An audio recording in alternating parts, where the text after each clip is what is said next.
the thing is, it's just so much more powerful. Like you were saying, any DEX in the Cosmos is currently emitting a crazy amount of incentives to help liquidity providers get over the hurdle rate. On Osmosis, for instance, you've got, like you were saying, you've got the Osmo Atom pool. The yield on that pool is about 20 to 25%, and that yield can never go lower because those liquidity providers have to clear the hurdle rate. Because if the yield on that pool were only 10%, then the liquidity would fall until the yield rose back to 20 or 25%.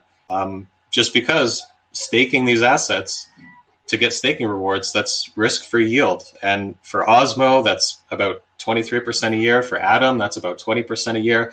So any DEX in the Cosmos that is using just Atom or just Osmo is subsidizing the liquidity providers so they can get over the hurdle rate. They're never going to get over that hurdle rate with swap fees alone. It's just not going to happen. I mean, the idea with a DEX is you subsidize for a little bit with liquidity incentives, and then eventually there'll be enough trading volume that the swap fees will compensate for the impermanent loss. But in this case, even putting the impermanent loss aside, swap fees are never going to cover the missed staking yields. So you really have to do something like Stride's liquid staking derivatives, because as opposed to Atom Osmo, if you've got ST Atom, ST Osmo, the yields can be so much lower. And I think the hardest education gap when we're talking about the liquidity providers is people traditionally think like, oh, like high APR, that must be a good thing. And it's like, no.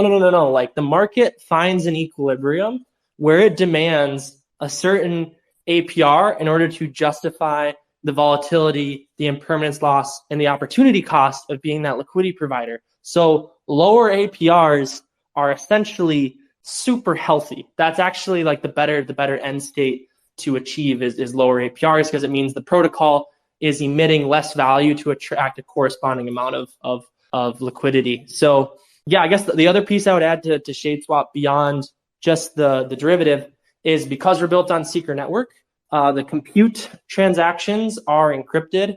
So ShadeSwap is completely front-running resistant. People can't do sandwich attacks. They can't figure out, how much you're about to trade because of that encryption. And so one of the advantages of ShadeSwap compared to any other AMM out there is we're front-running resistant, which is huge. There isn't that toxic flow from people being able to gamify front-running.